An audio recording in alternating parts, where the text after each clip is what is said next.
Welcome to the second part of the videos on how to talk about your habits in English. Bienvenue à cette deuxième partie de la vidéo qui porte sur comment parler de ses habitudes en anglais. Dans la première vidéo, nous avions appris à parler des habitudes que nous avions par le passé en utilisant l'expression used to plus verbe. Par exemple, I used to visit my grandparents when I was a little boy.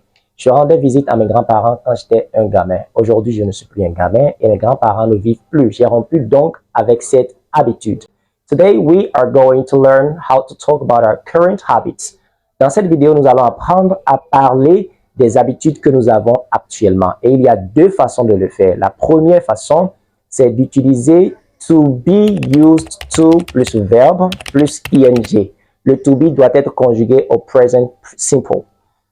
Par exemple, I am used to practicing English with my friends. Je pratique l'anglais avec mes amis. C'est une habitude que j'ai actuellement.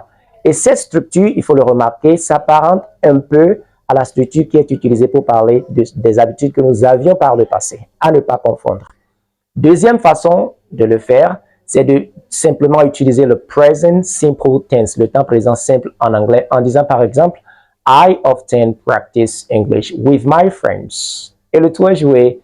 Maintenant, vous avez appris comment parler des habitudes en anglais.